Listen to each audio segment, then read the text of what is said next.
Olá, boa noite. Boa noite. As compras pela internet e as transferências eletrônicas de dinheiro aumentaram durante a pandemia. Os golpes também. Em São Paulo, os crimes virtuais saltaram 9 vezes, de 1.600 no primeiro semestre do ano passado para 14.500 neste ano.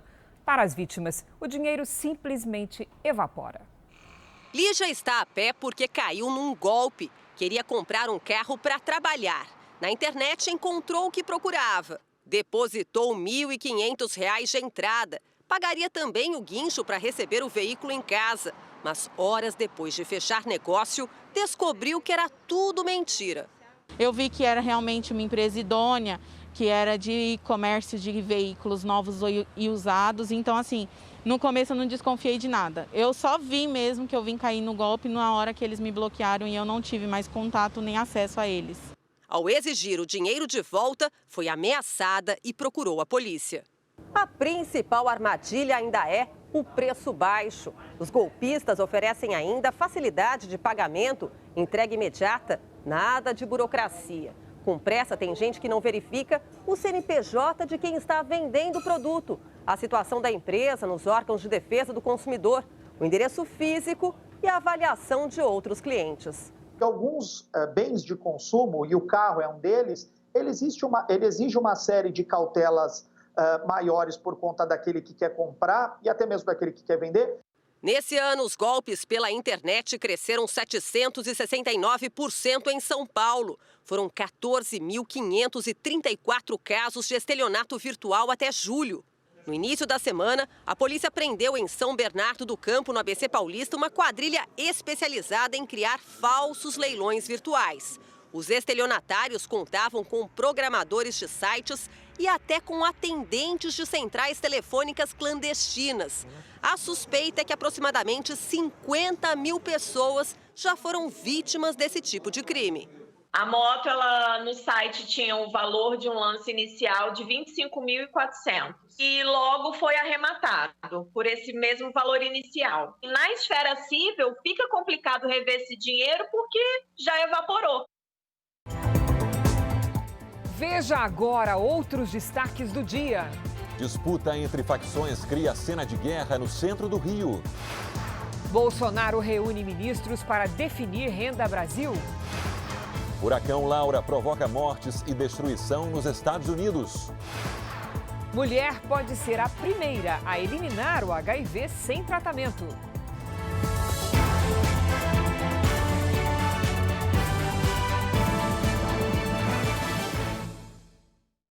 Oferecimento Bradesco. Crédito com até 6 anos para pagar.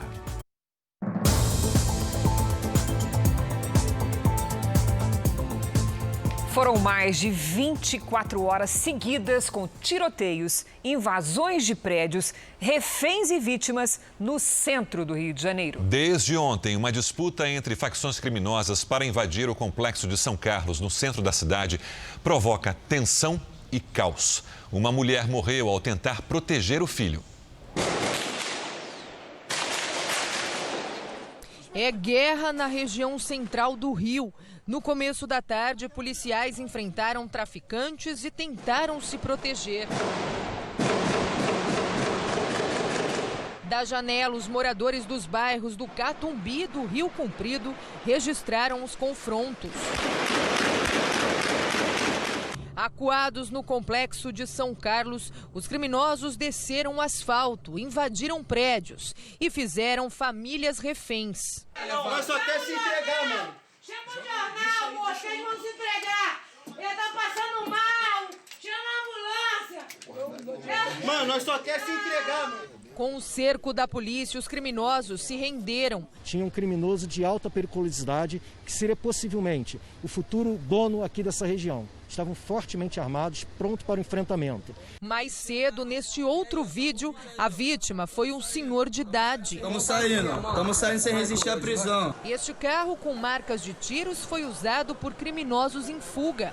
As ruas ficaram vazias e o comércio fechou as portas. O clima é de tensão desde que traficantes de pelo menos 10 comunidades do Rio se uniram para invadir o complexo de São Carlos. A polícia enviou reforço, mas enfrenta dificuldades em conter a disputa de facções rivais pelo controle do comércio de drogas nos morros da região. Durante a madrugada, um outro prédio na região foi invadido por traficantes. 4 pessoas ficaram reféns e a polícia foi chamada. A família do criminoso foi até o local para ajudar a polícia nas negociações. O porteiro foi o primeiro a ser libertado. Depois de 4 horas, o suspeito se entregou. Renan Fortunato do Couto tem 29 anos. Um dos criminosos que estavam com ele morreu em uma troca de tiros, que começou na noite passada. Neste vídeo, o morador gravou de casa os traficantes passando pelo portão. Muita gente não pôde subir o morro. Uma bala perdida atingiu Ana Cristina da Silva, de 29 anos, que tentava proteger o filho no colo.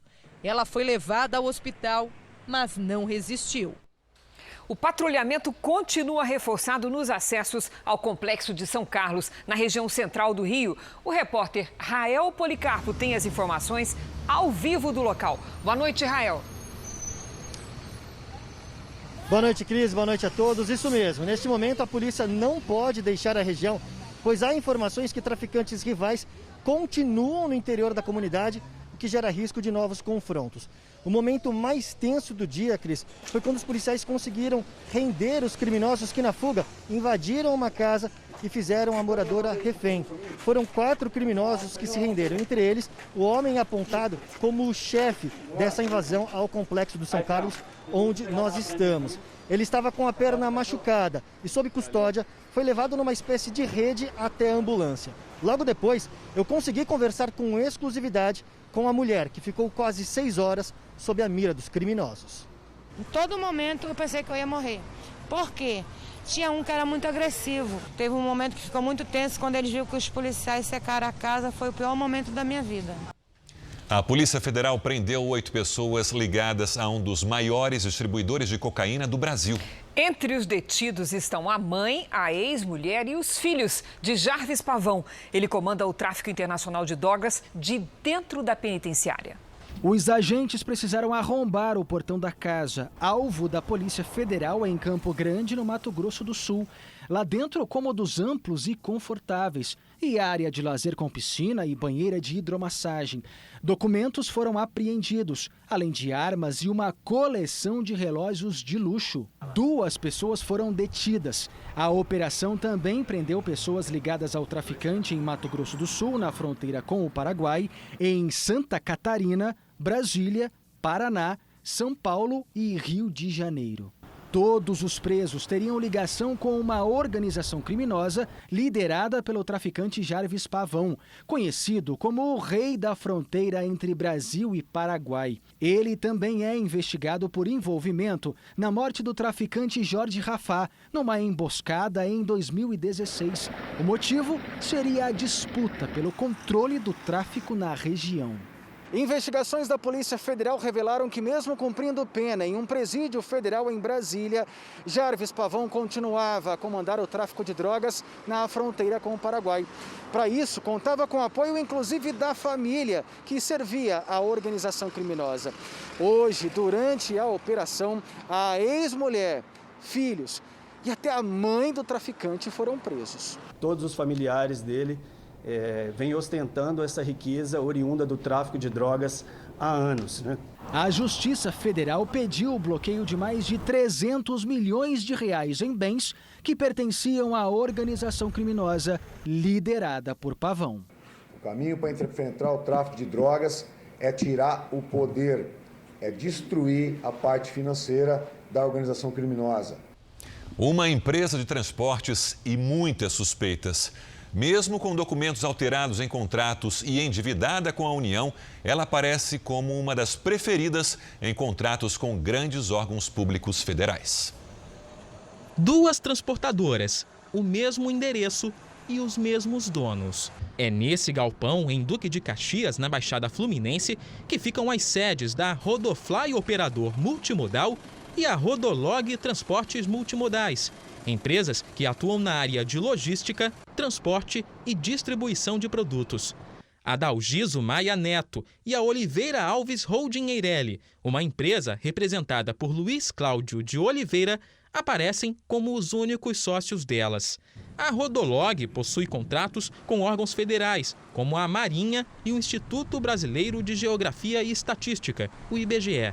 Em 2016, a empresa fechou contrato com outra instituição federal, o Instituto Nacional do Câncer, o INCA, para prestar serviços especializados de estocagem de produtos e materiais didáticos, com logística de distribuição para todo o país. O Jornal da Record teve acesso ao documento assinado pelo procurador da Rodolog, Cláudio Maurício de Oliveira. Mas os números dos documentos usados por Cláudio são, na verdade, de Adalgiso, o dono da empresa. A inserção de uma declaração falsa em documento, seja ele público ou particular, ele caracteriza o crime do artigo 299 do Código Penal, o crime de falsidade ideológica. A irregularidade se repetiu em 4 aditivos do contrato feito. Já no contrato com o Laboratório Farmacêutico da Marinha, Cláudio Maurício usa os números dos documentos verdadeiros dele. Nós procuramos por Adalgiso na sede da empresa, mas ele não nos recebeu. O senhor Adalgiso, no momento, não vai poder atender vocês. As empresas que devem impostos ao governo federal fazem parte do cadastro de devedores da União. O nome da Rodolog aparece nessa lista. A dívida é de quase R$200 mil. Para que você participe de uma licitação é necessário que você apresente uma certidão positiva, ou seja, que não existam débitos junto à União, estados e município. Em 2016, quando assinou contratos com órgãos federais, a Rodolog já acumulava dívidas. Atualmente, são 34 protestos em cartórios do Rio e São Paulo. Para a especialista, empresas com o nome sujo geram insegurança jurídica e até prejuízos aos cofres públicos. Quando a gente busca contratar um serviço, independente da área, a nossa intenção é buscar uma empresa sólida e que passe confiança e credibilidade no mercado. Nos últimos 18 anos, a Rodofly e a Rodolog mudaram de endereço e atividades diversas vezes. Na mais recente atualização, a empresa Oliveira Alves Eireli, uma firma individual, virou sócia da Rodofly. Ela pertence a Luiz Cláudio de Oliveira. No endereço fornecido como o da empresa, segundo dados da Receita Federal, consta uma residência. Nós fomos até o local, mas ninguém nos atendeu. Por telefone, tentamos falar com um dos representantes para entender esta confusão de sócios e endereços de pessoas ligadas à transportadora. Sua chamada está sendo encaminhada para a caixa postal e estará sujeita a cobrança após o sinal. A confusão de sócios e empresas não acaba por aí.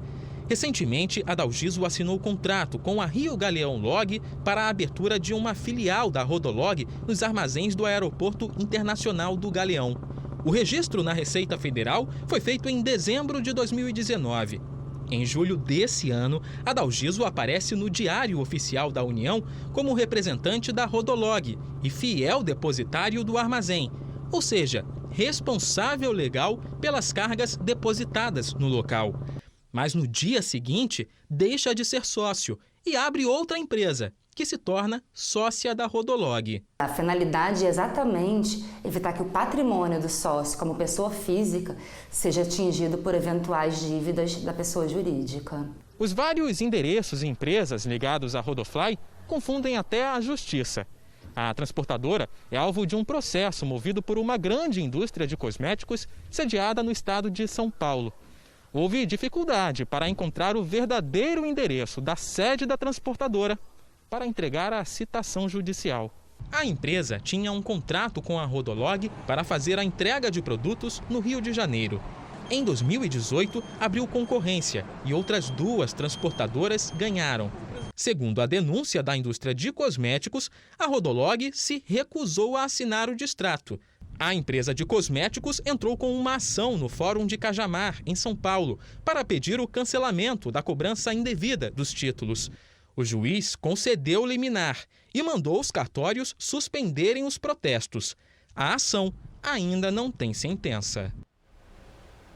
A Rodolog Transportes Intermodais afirma que possui uma trajetória de mais de 20 anos, segue regras rígidas de compliance e repudia qualquer ilação leviana a seu respeito. Já o IBGE disse que os serviços com a empresa são por demanda e não há pagamento mensal. A contratação se deu por meio de licitação e a empresa cumpriu todas as exigências. Bombeiros de Minas Gerais retomaram as buscas às vítimas de Brumadinho. A paralisação ocorreu em 21 de março por causa da pandemia. 270 pessoas morreram com o rompimento da barragem da Vale no ano passado. Ainda não houve um só dia em que as famílias deixaram de lembrar dos que estavam na Vale naquela tarde. Estou com esperança, sim. Porque eles não estão desaparecidos, eles estão todos lá. Lá é a lama endurecida que encobriu os escombros da mina do Córrego do Feijão. Em algum lugar dos destroços misturados ao barro estão as últimas 11 vítimas a serem encontradas. 270 pessoas morreram com o rompimento da barragem em 25 de janeiro de 2019. Tem muito rejeito ainda para ser vistoriado. E se for todo vistoriado, vão encontrar todo mundo. O otimismo das famílias das vítimas é o mesmo do Corpo de Bombeiros, que decidiu retomar as operações de busca, interrompidas por 160 dias por causa da pandemia do coronavírus. A operação de salvamento recomeça com equipamentos de prevenção. Tempo seco é um aliado nessa retomada. O período chuvoso, ele deixa o terreno muito difícil de ser explorado. Muito encharcado, dificultando a visualização do que estar ali na terra entremeado. Será desse pelotão a missão de devolver a tranquilidade aos que aguardam por notícias. E a espera da gente, de voltar era muito grande, E voltando, as pessoas vão ficar tranquilas. Vamos agora aos números de hoje da pandemia de coronavírus no Brasil. Segundo o Ministério da Saúde, o país tem 3.761.391 casos de Covid-19. São 118.649 mortos. Foram 984 registros de mortes nas últimas 24 horas. Também entre ontem e hoje, 38.402 pessoas se recuperaram. No total, já são 2.947.250 pacientes curados e 695.402 seguem em acompanhamento. Os serviços aumentaram a fatia dentro da economia do país e os transportes passaram a liderar o setor, conforme estudo do IBGE. A pesquisa confirmou o avanço de uma mudança estrutural na economia brasileira. Em 2018, o setor de serviços já representava 70% do PIB do Brasil. 1.300.000 empresas, empregando mais de 12 milhões de brasileiros. O setor de transportes, serviços auxiliares e correios era o maior segmento, então, representando 30% do total. Quem é do ramo diz que a freada causada pela pandemia desde abril deste ano não vai prejudicar o setor. Foi o setor que mais rapidamente conseguiu dar respostas à crise e que conseguiu dar continuidade às inovações que vinham sendo implementadas em 2018. Em julho, a movimentação de cargas em todo o país aumentou 12% em relação ao mês anterior. Bruno é um dos felizardos da crise. De abril a agosto, a transportadora dele teve um aumento de 300% no peso transportado. Com a chegada da pandemia gerou um pouco de susto, mas foi totalmente o contrário, nós aumentamos o nosso time, contratamos mais pessoas. A pandemia acabou ajudando o setor porque muita gente passou a fazer compras pela internet. Uma mudança que pode ter vindo para ficar, aumentando a demanda por veículos. É que algumas empresas se preparam para montar seu próprio sistema de distribuição e competir com o serviço essencial dos Correios. Algumas empresas gigantes do ramo de e-commerce estão se movimentando para criar sua própria linha de distribuição e de transportadoras. Os protestos nos Estados Unidos causaram uma interrupção, até agora temporária, da principal liga de basquete do país E o presidente Trump disse que a NBA se tornou uma organização política. 3 partidas de hoje serão adiadas e 3 que estavam marcadas para ontem também foram. O movimento foi iniciado pelo Milwaukee Bucks. O time é do estado de Wisconsin, onde Jacob Blake foi baleado durante uma abordagem policial. Em protesto, os jogadores da NBA se recusaram a enfrentar o Orlando Magic e foram apoiados pelos atletas dos times rivais. Na noite de quarta, a polícia deu sua versão para o tiroteio. Tudo começou com uma briga doméstica. Os policiais teriam tentado prender Blake com um aparelho de choque. Ele teria dado a volta no carro, aberto a porta do motorista e se projetado para frente. Apenas um dos policiais atirou. Blake teria uma faca.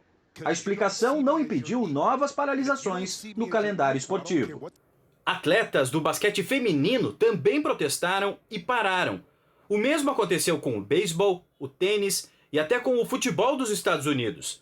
Mas a possibilidade da temporada da NBA ser cancelada foi afastada pela Liga. Uma reunião nesta quinta decidiu que o campeonato vai continuar, mas ainda há muitos detalhes por definir. O presidente Trump criticou o boicote e disse que a NBA virou uma organização política. But I don't know too much about the protests, but I know their ratings have been very bad and that's unfortunate. They become like a political organization and that's not a good thing. Em Washington, uma mulher que jantava do lado de fora de um restaurante foi intimidada esta semana durante um protesto. O grupo cercou a mulher, identificada como Lauren Victor, e exigiu que ela erguesse o punho fechado, um símbolo das manifestações. Mas ela se recusou. Aos gritos, eles disseram que o silêncio dela também era violência. A um jornal americano, Lauren disse que apoia a luta contra o racismo, mas se sentiu coagida. O economista e jornalista Rodrigo Constantino é o novo colunista da Record TV. Ele estreou hoje no portal R7 e na Record News o conteúdo será exibido logo mais às 9 da noite. Se você acompanha o noticiário, seja pelos jornais, televisão, rádio ou pelas redes sociais, muito provavelmente já ouviu falar de Rodrigo Constantino. O jornalista e economista de formação já atuou como colunista de alguns dos maiores veículos do país e chega para reforçar o time de analistas do Grupo Record. Esse carioca de 44 anos também é autor de vários livros sobre política, economia e comportamento. O Rodrigo está em Miami, na Flórida, e é de lá que, a partir de hoje, ele fará a análise dos principais fatos no Brasil e no mundo, para o portal R7 e para a Record News. Eu gostaria de saber qual é a sua expectativa para essa chegada. Estreia é hoje, né? Acima de tudo, eles podem esperar independência, coragem de defender aquilo que eu realmente acredito. Eu não me deixo pautar por patrulha de qualquer tipo, mas quero trazer ao nosso público argumentos para uma boa reflexão. Nas redes sociais, Rodrigo Constantino conta com mais de 500 mil seguidores no Twitter e 267 mil inscritos no YouTube. Ele se define como um analista independente e diz que não tem medo de polêmica. É política, economia e cultura. Esses são os 3 principais assuntos que eu vou estar tratando no nosso canal. Sem ser politicamente correto. Sem dúvida. Isso é a única coisa que eu posso garantir que o público não vai encontrar nas minhas análises. No comentário da estreia, Rodrigo Constantino fala sobre trabalho infantil. Desde a Revolução Industrial, foi o capitalismo que trouxe progresso e permitiu tirar a maioria das crianças dessa condição e proteger mais a infância. Veja daqui a pouco, pesquisadores anunciam que paciente pode ter sido curada do HIV sem uso de medicação. E também, a associação presidida por padre comprou 70 fazendas e movimentou mais 2 bilhões de reais. E às 10h30 da noite tem Repórter Record Investigação com Adriana Araújo.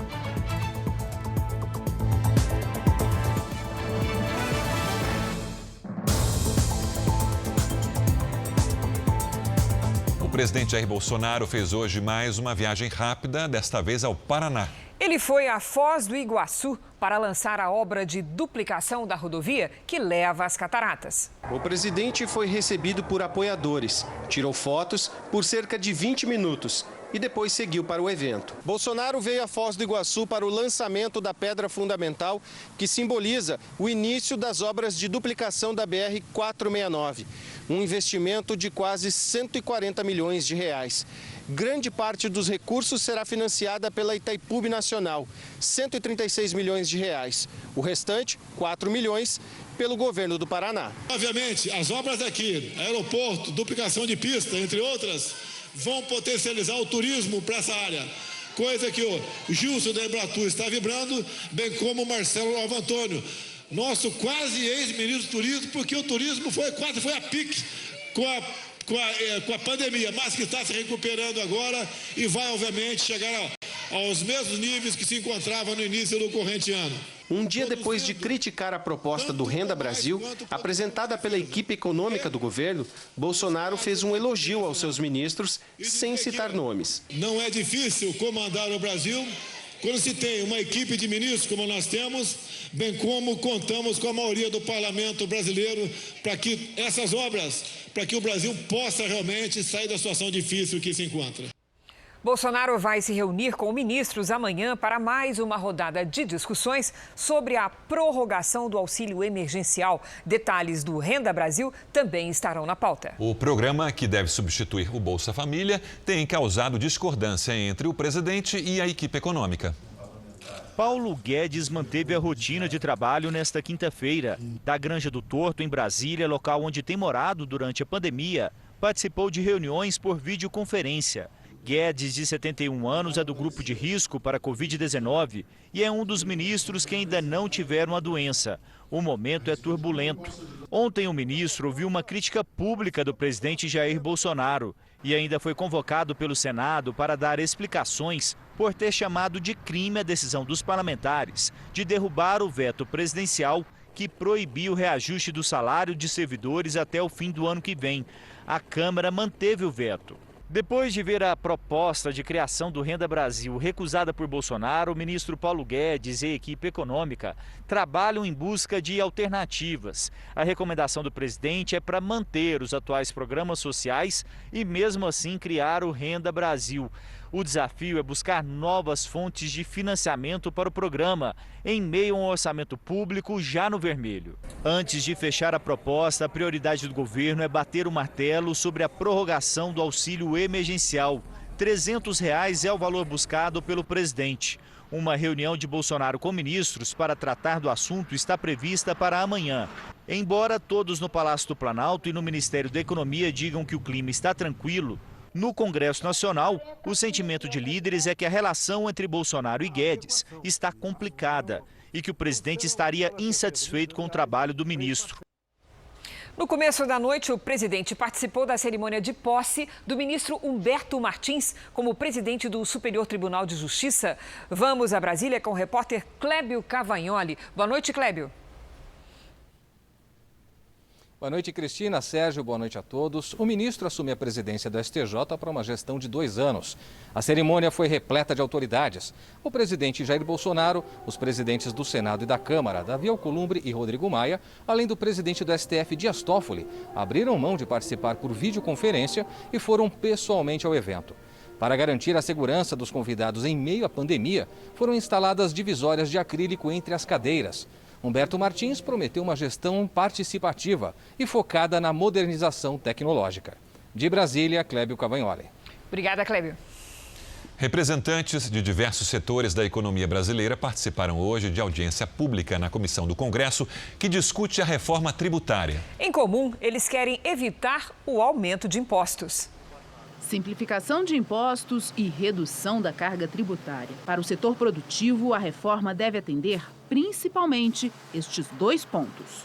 Taxar o produtor rural no momento em que o agronegócio sustenta não apenas as contas externas do país, mas mantém a atividade econômica funcionando de uma maneira menos grave, é realmente uma solução insensata. É fundamental não haver aumento da carga tributária, que já é por demais elevada. O sistema deve permitir que nós contemplemos, ainda que gradualmente, uma redução da carga atual. O comércio está preocupado em ajudar as empresas durante a pandemia. A gente deveria, nesse momento, estar priorizando socorrer essas empresas, principalmente as empresas do setor terciário, que são as grandes empregadoras do Brasil. Nós estamos, desde o ano passado, discutindo e ouvindo cada setor. Eu acho que nós vamos buscar, sim, a neutralidade, né, para que não haja o impacto nos setores e muito menos que isso seja impactante do ponto de vista econômico, do ponto de vista de distorção de preços. Por enquanto, o governo mandou apenas a primeira etapa do projeto da reforma tributária para o Congresso. O Ministério da Economia ainda discute a possibilidade de criar uma nova CPMF que pode incidir sobre todas as movimentações financeiras. Além do projeto do Executivo, outras propostas estão em análise aqui no Congresso Nacional. E os parlamentares tentam chegar em um consenso para o texto final. Veja a seguir: atirador de elite é vítima de fake news e aparece como soldado do tráfico. E também, furacão causa morte e destruição nos Estados Unidos. E às 10h30 da noite tem Repórter Record Investigação com Adriana Araújo.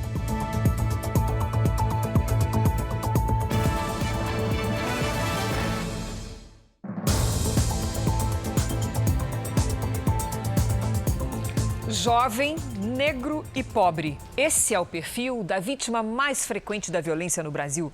A conclusão está no novo Atlas da Violência. A dor é de uma mãe que perdeu o filho para a violência. Todo mundo conhecia ele aqui, ele era um menino bom, ele não bulia com ninguém. O reciclador Ian Oliveira Pereira, de 21 anos, foi morto a tiros quando chegava para trabalhar. Jovem, morador da periferia, ele fazia parte da parcela da população mais atingida por mortes violentas no Brasil. Mais da metade do total de assassinatos no país em 2018, ano do estudo. Entre os jovens negros, o percentual de mortes é ainda maior. Eles representam 75,7% das vítimas de violência. Segundo o estudo, os estados que concentraram as maiores taxas de homicídios contra pessoas negras pertencem às regiões Norte e Nordeste.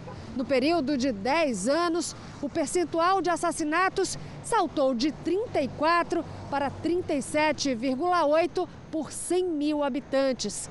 Um crescimento de 11,5%. Roraima e Ceará têm as maiores taxas de mortes em relação à população. A Bahia lidera em números absolutos, segundo o estudo. Aqui foram registrados 6.787 homicídios. E o Atlas da Violência aponta também que uma mulher é morta no Brasil a cada 2 horas. Em São Bernardo do Campo, no ABC Paulista, uma jovem se tornou mais uma vítima. Janaína Aparecida Rosa, de 26 anos, foi morta em um motel. Segundo a polícia, o funcionário público Renato Silva, de 51 anos, teria confessado que ateou fogo no quarto depois de uma discussão. Em depoimento, Renato disse que Janaína e ele eram amantes. A família da vítima nega. Ela estava em um relacionamento há mais de 10 anos.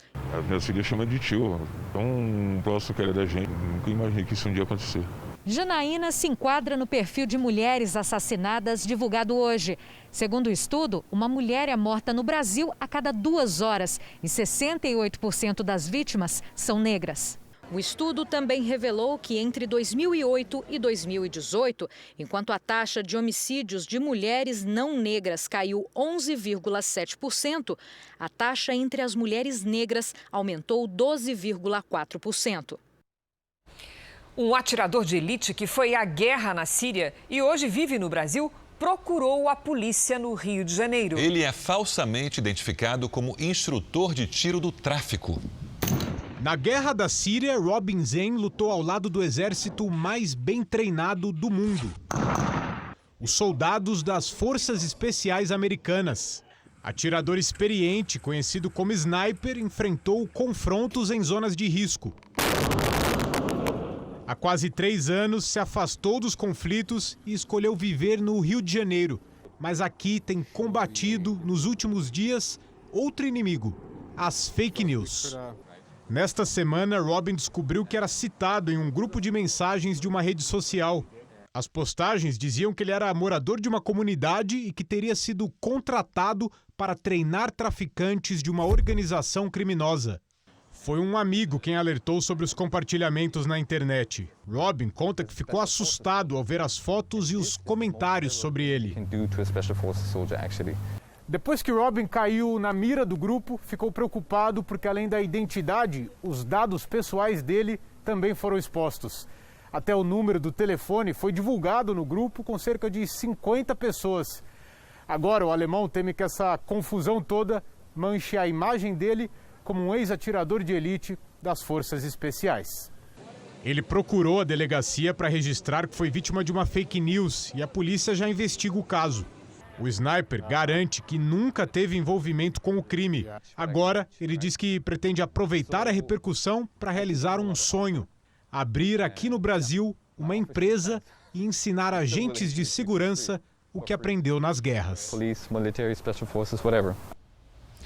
O Jornal da Record teve acesso com exclusividade a documentos que revelam mais negociações suspeitas da Associação Filhos do Pai Eterno, que era chefiada pelo padre Robson de Oliveira.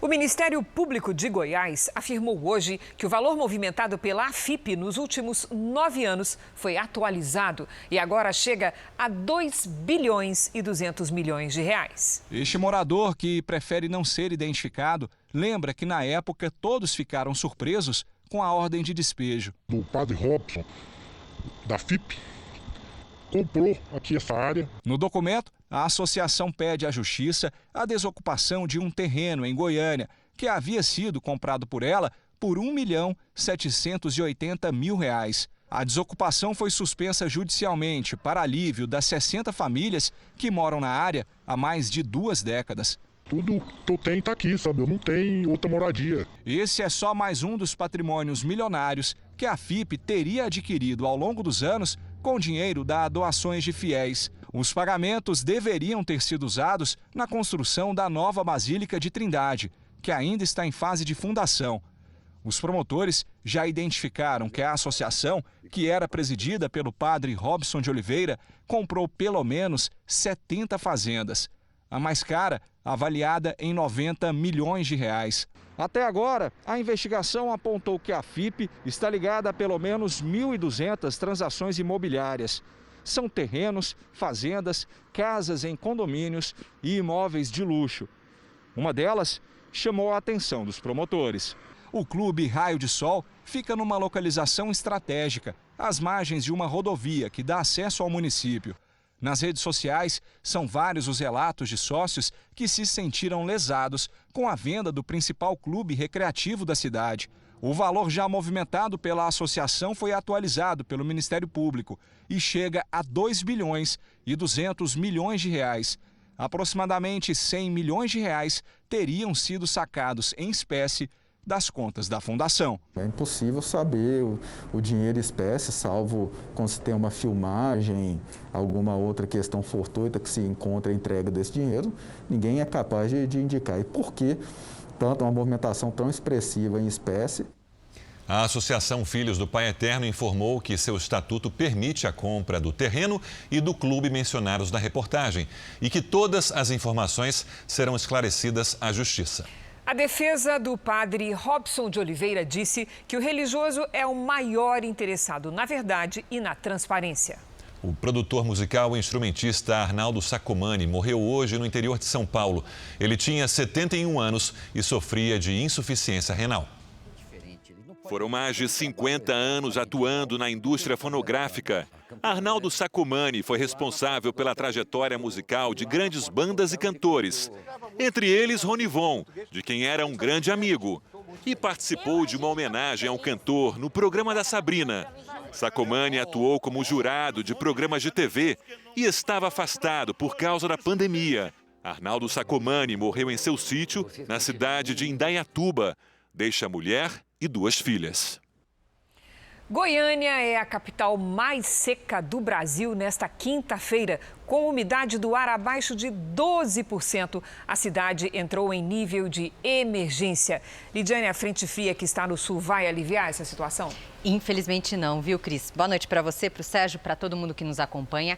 Ventos no alto da atmosfera empurram essa frente fria para o oceano. Assim, ela provoca chuva apenas entre o Rio Grande do Sul e Santa Catarina nos próximos dias. Amanhã o tempo fica firme do norte gaúcho até o interior do Nordeste. E a umidade fica abaixo dos 20% em quase toda a região central do país. E aí, outras cidades podem entrar em emergência. Além do impacto na saúde da gente, o que mais que essa secura causa? Vamos ver, Cris. Olha só, no nível de emergência, a Defesa Civil pode solicitar a interrupção de qualquer atividade ao ar livre entre 10 da manhã e 4 horas da tarde. Isso inclui coleta de lixo e também entrega de correspondência. Amanhã, do Amazonas até o Pará, previsão de pancadas. No litoral do Nordeste, a chuva é leve, mas frequente e pode provocar deslizamentos no recôncavo baiano. Em Campo Grande, máxima de 35, em Brasília faz até 28 e em Manaus, 33. Em Porto Alegre, máxima de 25 graus. No Rio de Janeiro faz até 27, em Natal 29 e em São Paulo mais quentinho, 26 é a máxima de amanhã. Obrigada, Lidy. Até amanhã. Nos Estados Unidos, o furacão Laura chegou ao sul do país, atingindo os estados da Louisiana e do Texas. Pelo menos 6 pessoas morreram, entre elas uma menina de 14 anos que teve a casa atingida por uma árvore.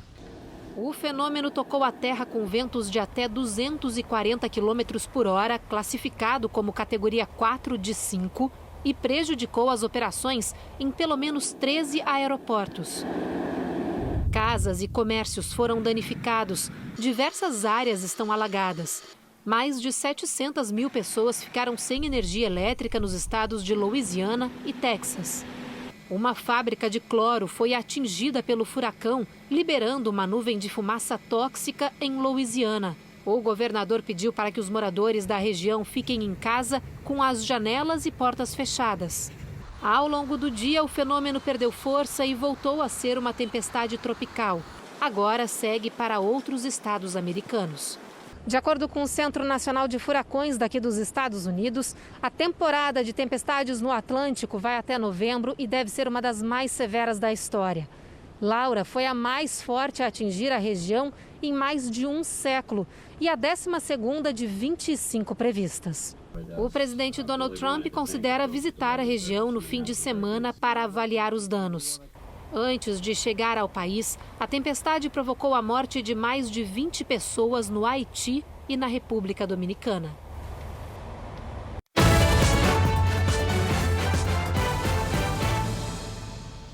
Hoje é a última noite da convenção republicana. É grande a expectativa pelo discurso mais importante, o do presidente Donald Trump, candidato à reeleição. Vamos então aos Estados Unidos, agora ao vivo com a correspondente Evelyn Bastos. Evelyn, boa noite. Oi, Sérgio, muito boa noite para você e para todo mundo que nos assiste. Olha, o presidente vai fazer esse discurso da Casa Branca e essa vai ser a primeira vez que um governante aceita a indicação de um partido para concorrer à reeleição diretamente de uma sede oficial do governo. Durante esse discurso, o presidente Trump deve falar de assuntos bem atuais, como os protestos que estão acontecendo em todo o país e a crise do coronavírus. Ele também deve destacar os bons números da economia durante o mandato e as conquistas nas relações diplomáticas com o Oriente Médio. Cris, Sérgio, eu volto com vocês. Obrigado, Evelyn. Vamos agora com a opinião do jornalista Augusto Nunes. Boa noite, Augusto. Boa noite, Cristina, Sérgio. Boa noite a você que nos acompanha. Se os chamados formadores de opinião determinassem os rumos do mundo, Donald Trump teria perdido a disputa com Hillary Clinton. Como venceu, a maioria dos jornalistas anunciou que Trump não escaparia do impeachment decorrente de relações suspeitas com governantes russos. Como ele ainda é presidente dos Estados Unidos, os videntes trapalhões decidiram que será derrotado por Joe Biden. O problema é que fatos não pedem licença a jornalistas para existirem. Goste-se ou não de Trump, telespectadores e leitores têm o direito de saber que suas chances de reeleger-se são cada vez maiores. De novo, seus principais trunfos são o desempenho animador da economia e a fraca performance do adversário. Algumas gafes colecionadas pelo candidato democrata se igualam aos piores momentos de Dilma Rousseff. E os abalos econômicos decorrentes da pandemia de coronavírus vão sendo neutralizados. Um exemplo: dos 30 milhões de empregos engolidos pela Covid-19 em março e abril, 9 milhões já foram recuperados de maio para cá. Brigar com fatos é perda de tempo. Eles sempre prevalecerão. A importância da solidariedade está sendo lembrada nesta semana, dedicada ao voluntariado no Brasil. E como a intenção é sempre ajudar, várias instituições receberam atenção especial através do programa Pátria Voluntária. Os cavalos são mansos e adoram se exibir nas arenas da ANDE, Associação Nacional de Ecoterapia. Aqui já são 20 animais para atender 160 crianças com deficiência. Meninos e meninas que fazem ecoterapia 1 a 2 vezes por semana. Uma atividade que ajuda a coordenação motora, o equilíbrio e até o controle da ansiedade. Tenho certeza que a ANDE Brasil, junto com o Manga Larga Machador, faremos grandes parcerias e levaremos aí a todo o Brasil os projetos sociais que a ANDE faz há mais de 31 anos. Trabalho que acaba de ganhar um reforço, mas 11 cavalos Manga Larga Marchador foram doados pela Associação Brasileira da Raça. A doação faz parte das comemorações da Semana Nacional do Voluntariado e tem o apoio do programa Pátria Voluntária, que tem Michele Bolsonaro como presidente do conselho. Nós brasileiros somos um povo muito solidário. Juntos podemos tornar o nosso país mais acessível e inclusivo para todos. Essa é a missão de todos nós, construir um Brasil onde os direitos dos cidadãos com deficiência sejam respeitados. Ana Júlia pratica a ecoterapia há 12 anos. Quem vê ela assim, nem imagina o quanto evoluiu. Nós chegamos aqui ela com 3 anos de idade, ela não sentava, hoje ela anda no andador. E também, né, ela já começou a vestir roupa sozinha. Então, nessa semana, você pode escolher uma causa e fazer o bem. Bora fazer o bem, bora respeitar! A pandemia cria ainda mais desafios para alunos com deficiência auditiva. Muitas instituições de ensino não conseguiram adequar as aulas para estes estudantes. A falta de intérpretes de Libras e de material apropriado prejudica a inclusão de milhares de jovens. Wallace tem 7 anos e nunca pensou que fosse enfrentar tanta dificuldade na primeira série, ano de alfabetização. Chorando?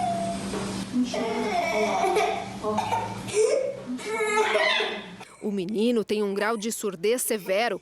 A mãe entrou com uma ação junto ao Ministério Público de Mato Grosso, onde mora, para que o direito de o menino ter um intérprete de Libras seja garantido pelo Estado. Ela também criou um abaixo-assinado na internet que já conta com mais de 79 mil assinaturas.